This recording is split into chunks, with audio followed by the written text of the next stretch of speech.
നമസ്കാരം. മലയാളി വാർത്തയിലേക്ക് സ്വാഗതം. മുഖ്യമന്ത്രിയോടും സർക്കാരിനോടുമുള്ള തർക്കത്തിൽ ഒരു വിട്ടുവീഴ്ചയ്ക്കും തയ്യാറല്ലെന്ന ഭാവത്തോടെയായിരുന്നു ഗവർണർ ആരിഫ് മുഹമ്മദ് ഖാൻ ഇന്ന് നിയമസഭയിൽ എത്തിയതും അവിടെ നിന്ന് മടങ്ങിയതും. ശരീരഭാഷയിലും ചലനത്തിലും തന്റെ അനിഷ്ടം അദ്ദേഹം പ്രകടമാക്കുക തന്നെ ചെയ്തു. നിയമസഭാ ബജറ്റ് സമ്മേളനത്തിന് തുടക്കം കുറിച്ചുകൊണ്ടുള്ള നയപ്രഖ്യാപന പ്രസംഗത്തിനായി നാടകീയമായിട്ടായിരുന്നു ഗവർണറുടെ വരവും പോക്കും. നിയമസഭാ കവാടത്തിൽ ബൊക്കെയുമായാണ് മുഖ്യമന്ത്രി സ്പീക്കറും ഗവർണറെ കാത്തിരുന്നത്. കൃത്യസമയത്ത് തന്നെ എത്തിയ ഗവർണർ മുഖ്യമന്ത്രിയിൽ നിന്നും സ്പീക്കറിൽ നിന്ന് ബൊക്കെ സ്വീകരിച്ചു. എന്നാൽ മുഖ്യമന്ത്രിയുടെ മുഖത്ത് നോക്കാനോ ഒരു പുഞ്ചിരി കൈമാറാനോ ഗവർണർ തയ്യാറായില്ല. ഗൗരവഭാവത്തിൽ അലക്ഷ്യമായി ഒരു കൈകൂപ്പൽ നടത്തിയ ശേഷം മുന്നോട്ട് നടന്നു. നയപ്രഖ്യാപന പ്രസംഗം ഒരു മിനിറ്റിനുള്ളിൽ അവസാനിപ്പിച്ച് ഗവർണർ ആരിഫ് മുഹമ്മദ് ഖാൻ മടങ്ങിയപ്പോഴും ഈ ഭിന്നത പ്രകടമായിരുന്നു. ദേശീയഗാനത്തിന് ശേഷം ഗവർണർ പ്രസംഗിക്കാൻ എഴുന്നേറ്റ് നിന്നപ്പോൾ എല്ലാം ഒത്തുതീർപ്പായോ എന്ന് പ്രതിപക്ഷ നിരയിൽ നിന്ന് ചോദ്യങ്ങൾ ഉയർന്നു. തുടർന്ന് ആമുഖം വായിച്ച ശേഷം ഞാൻ അവസാന ഖണ്ഡിക വായിക്കുകയാണെന്ന് അറിയിച്ചു. തുടർന്ന് അവസാന ഖണ്ഡിക വായിക്കുകയും ദേശീയഗാനത്തിന് ശേഷം ഉടൻ സഭ വിടുകയുമായിരുന്നു. പോകുന്ന ഘട്ടത്തിലും മുഖ്യമന്ത്രി കൂടെ ചെന്നെങ്കിലും അദ്ദേഹത്തെ തിരിഞ്ഞു നോക്കാൻ പോലും ഗവർണർ തയ്യാറായില്ല. മുഖ്യമന്ത്രി സീറ്റിൽ നിന്ന് എഴുന്നേൽക്കുന്നത് പോലും കാത്തു നിൽക്കാതെ അതിവേഗത്തിലാണ് ഗവർണർ മടങ്ങിയത്. ചുരുക്കത്തിൽ മുഖ്യമന്ത്രിയും ഗവർണറും തമ്മിലുള്ള പോര് തുടരുമെന്ന് തന്നെയാണ് ഇന്നത്തെ നേതാക്കളുടെ ശരീരപ്രകൃതത്തിൽ നിന്നും വ്യക്തമായത്.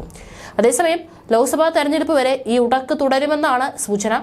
കേന്ദ്രവിരുദ്ധവാദം ഉയർത്തി വോട്ട് പിടിക്കാനാണ് CPM ലക്ഷ്യമിടുന്നത്.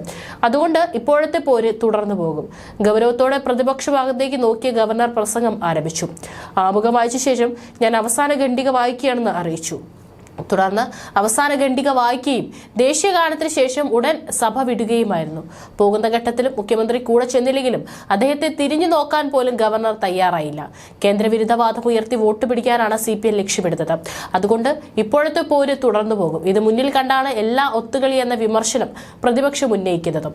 സർക്കാരും ഗവർണറും തമ്മിൽ കുറെ നാളുകളായി നടക്കുന്ന രാഷ്ട്രീയ നാടകത്തിന്റെ പരിതാപകരമായ അന്ത്യമാണ് ഇന്ന് നിയമസഭയിൽ നടന്നതെന്നാണ് പ്രതിപക്ഷ നേതാവ് VD സതീശൻ വിമർശിച്ചത്.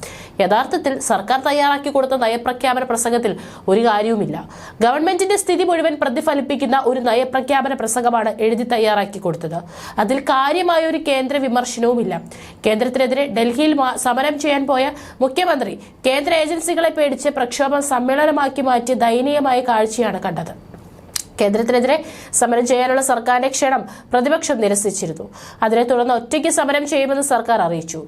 എന്നാൽ സമരം പൊതു സമ്മേളനമാക്കി മാറ്റിയത് കേന്ദ്ര ഏജൻസികളുടെ അന്വേഷണത്തെ ഭയന്നാണെന്നാണ് പ്രതിപക്ഷ നേതാവ് വിമർശിച്ചു. കൊള്ളപ്പിരിവിലൂടെ നടത്തിയ പരിപാടികളാണ് കേരളീയവും നവകേരള സദസ്സും.